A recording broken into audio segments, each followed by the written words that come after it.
All right, let's get real for a minute. Are you feeling it? That constant hum of anxiety, maybe a little bit of depression, or just this overwhelming sense that you're stuck, even when everything around you is supposed to be? You're not alone. We are living in a world that is literally designed to give us instant gratification. Food delivered in minutes, endless entertainment at our fingertips, constant connection, or what feels like connection, through our phones. But here's the kicker, and it's a big one. All this easy pleasure, all this instant dopamine, it's actually making a lot of us miserable. We're becoming addicted, not just to substances, but to behaviors, to the quick hits that leave us feeling empty. But what if I told you there's a way back? A way to reclaim your balance, your focus, and your joy, even in this hyper-stimulated world. It's not about deprivation, not really. It's about understanding what's happening inside your brain, specifically with a powerful little chemical called dopamine. Today, we're diving deep into the incredible insights from Dr. Anna Lembke's groundbreaking book, Dopamine Nation. I'm going to walk you through the key lessons, the science, and the strategies that can help you break free from the cycle of craving and find genuine, sustainable satisfaction. This isn't just another self-help talk. This is about understanding the fundamental mechanics of your brain and how modern life is, frankly, messing with them. We're going to explore how our pursuit of pleasure can paradoxically lead to pain and what you can actually about it. So, if you're tired of feeling overwhelmed, anxious, or just not quite yourself, stick with me. Because understanding this one concept, dopamine, and how it rules our lives, could be the key to unlocking a more balanced, fulfilling existence. Let's unpack Dopamine Nation together. So what exactly dopamine? You've probably heard the term thrown around, often called the pleasure molecule. But Dr. Lembke explains it's a bit more nuanced than that. Dopamine is more accurately described as the molecule of and. It's what makes you anticipate something good, what drives you to seek it out, and what gives you that little aha or yes feeling when you get it. Think about it, that ding from your phone, dopamine, the thought of your favorite sugary snack, dopamine, the anticipation of a new episode of your favorite show, you guessed it, dopamine. It's released not just when you experience pleasure, but also in anticipation of it. This system was incredibly useful for our ancestors. It motivated them to find food, seek shelter, and reproduce, all essential for survival. When they accomplished these things, the dopamine hit reinforced the behavior, making them more likely to do it again. Fast forward to today. Our brains are still wired the same way, but the environment? It's a completely different ballgame. We don't have to hunt for our food. It's a click away. We don't have to search for social connection. It's constantly buzzing in our pockets. Every scroll, every like, every notification, every bite of processed food is a potential dopamine trigger, lighting up those reward pathways. The problem, as Dr. Lembke so clearly lays out, is that these modern, readily available rewards are often supercharged. They provide a much bigger, faster hit of dopamine than our brains evolved to handle. And because dopamine reinforces behavior, the more we engage in these high dopamine activities, the more our brains crave them. It creates a loop, a cycle where we're constantly seeking that next hit, often without even realizing how much these seemingly small, everyday actions are shaping our desires, our habits, and ultimately our well-being. We're training our brains to want more and more and more. Now, here's where it gets really interesting and honestly, a little bit mind-blowing. Dr. Lembke explains that our brains process pleasure and pain in the regions. Imagine a seesaw in your head. On one side, you have pleasure. On the other, pain. When you experience something pleasurable, say eating a delicious piece of cake, the pleasure side of the seesaw goes down. Your brain then tries to restore balance, or homeostasis, by tipping the seesaw slightly towards the pain side. This isn't intense pain usually.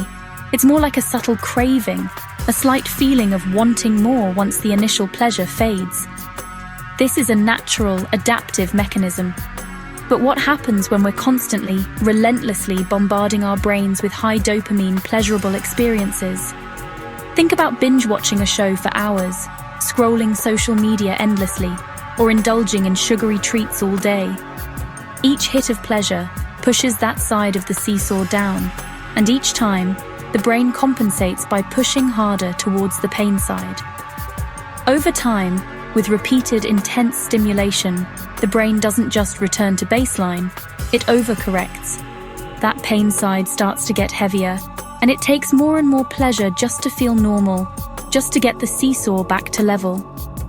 This, Dr. Lemke argues, is a fundamental reason why so many of us, despite having access to unprecedented levels of comfort and entertainment, are struggling with anxiety, depression, and a general sense of malaise or burnout.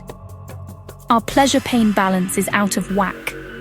We've chased pleasure so hard that we've inadvertently made ourselves more susceptible to pain, more sensitive to discomfort, and less able to experience joy from simple, everyday things.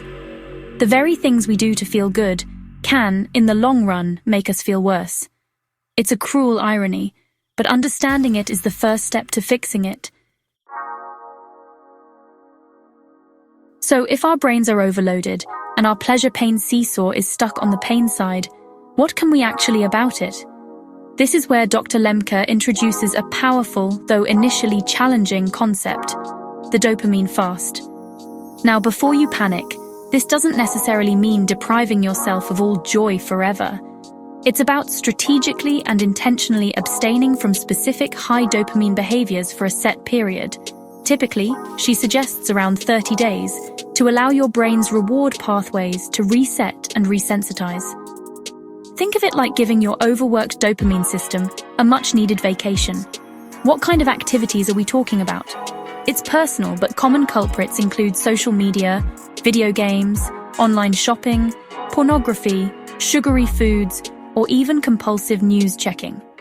It's anything that you find yourself turning to for a quick hit, anything you might feel a bit out of control with, or anything that leaves you feeling worse in the long run.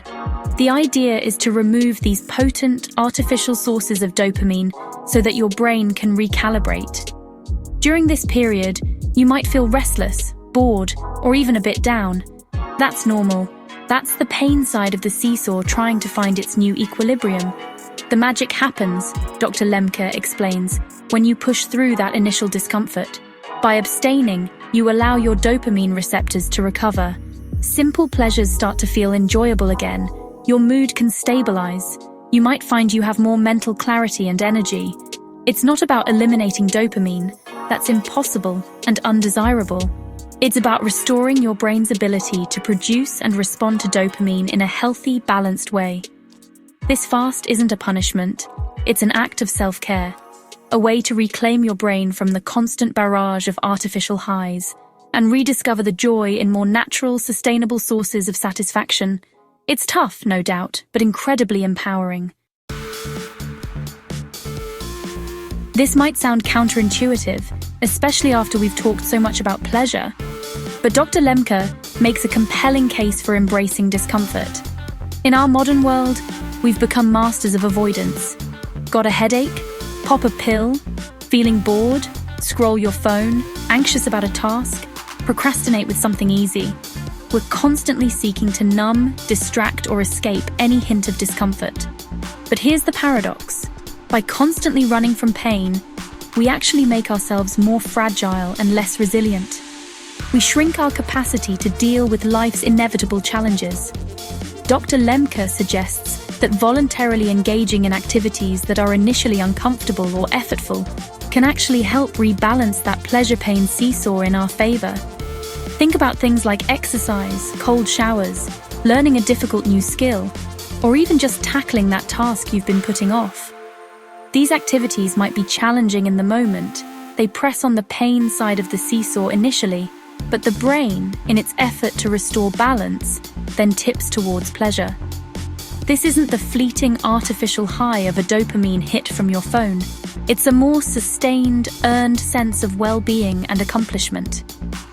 By intentionally leaning into discomfort, we build what Dr. Lemke calls frustration tolerance.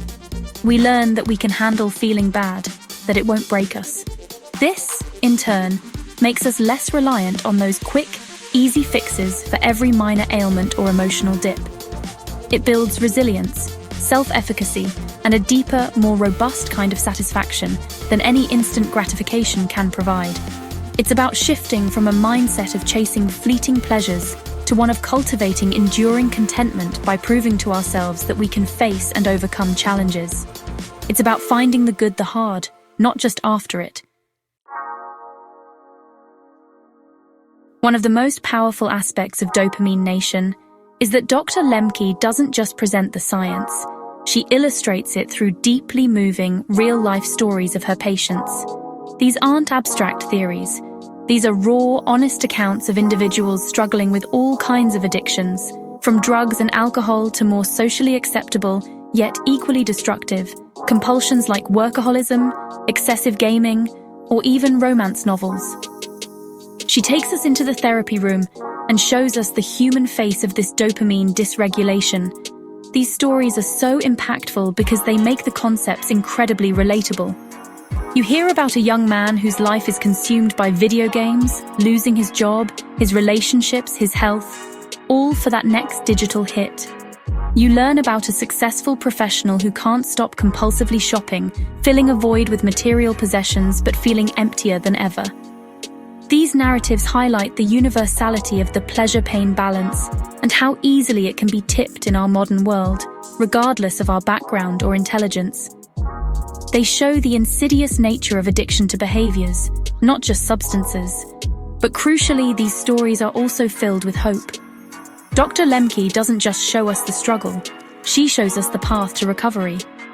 We see these same individuals, through understanding their dopamine drives, through dopamine fasting, through embracing discomfort, and through honesty and connection, begin to reclaim their lives. They find new sources of meaning, rebuild their brain's reward systems, and discover a more stable, authentic form of happiness. These patient chronicles serve as powerful testaments to the brain's capacity for change and the human spirit's resilience, making the book's lessons not just informative, but profoundly inspiring. So, as we wrap up this journey through Dopamine Nation, what's the big takeaway? It's this. In a world that's practically screaming at you to chase one easy pleasure after another, finding balance is not only possible, it's essential for your well-being. And it starts with understanding that powerful little molecule, dopamine, and how it's shaping your desires and your actions. It's about recognizing that our brains are wired for a delicate pleasure-pain equilibrium, and that constantly tipping it with artificial highs will, paradoxically, lead to more pain, anxiety, and dissatisfaction. But there's so much hope here. By embracing strategies like dopamine fasting, even for short periods, we can allow our brains to reset. By intentionally leaning into discomfort, by choosing effortful but meaningful activities, we can build resilience and cultivate a deeper, more sustainable form of contentment.